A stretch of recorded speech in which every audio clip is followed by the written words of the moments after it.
ఓం శ్రీ మాత్రే నమః.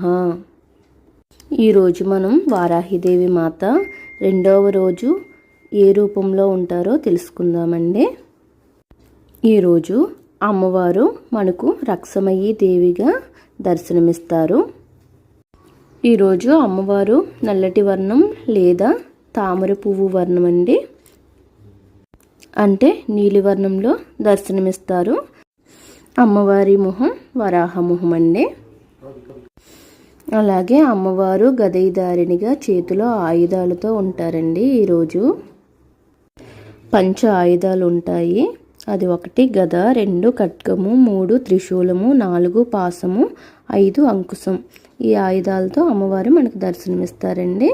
ఈ ఆయుధాలన్నీ శత్రునాశనానికి, అమ్మవారు మనల్ని రక్షించడానికి ఈ ఆయుధాలన్నీ ఉపయోగపడతాయండి. మనకు యుక్తమూర్తి రూపంలోని ఈ ఆయుధాలన్నిటితో అమ్మవారు మనకు దర్శనమిస్తారు. అయితే రెండవ రోజు పూజా విధానం కోసం తెలుసుకుందామండి. పూజాకాలం రాత్రి 8 గంటల తర్వాత చేయడం శ్రేయస్కరము.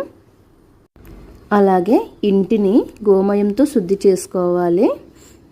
అలాగే అమ్మవారికి పసుపు, కుంకుమ, బిల్వపత్రాలు, పూలతో అర్చన చేయాలండి. నైవేద్యం చక్కెర పొంగలి కానీ, బెల్లంతో రవ్వ కేసరి కానీ చేయాలి. ఇంకా మనకు వీలుంటే, మనకు అందుబాటులో ఉంటే పనసపండు ఉంటుంది కదండి, దాని తొనలు కూడా పెట్టవచ్చు. అలాగే దానిమ్మ గింజలు కూడా పెట్టుకోవచ్చండి, అవకాశం బట్టి. అలాగే అమ్మవారిని మనం ఈరోజు రక్షామయీ దేవి బీజ అక్షర మంత్రంతో జపం చేయాలండి. ఆ మంత్రం చెప్తాను, రాసుకోండి. ఓం హ్రీం రక్షామయీ దేవ్యై నమః.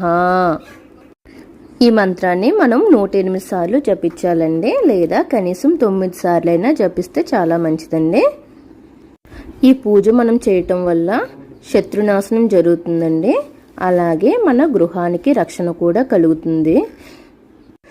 మనం మన జీవితంలోని ఎటువంటి బాధల్ని కానీ, లేదా వ్యాధులను కానీ, దురదృష్టాన్ని కానీ ఎదుర్కొంటున్నట్టయితే ఈరోజు అమ్మవారిని మనం శరణు కోరుకోవడం వల్ల మనకు ఆ బాధల నుండి విముక్తి కలిగిస్తుందండి.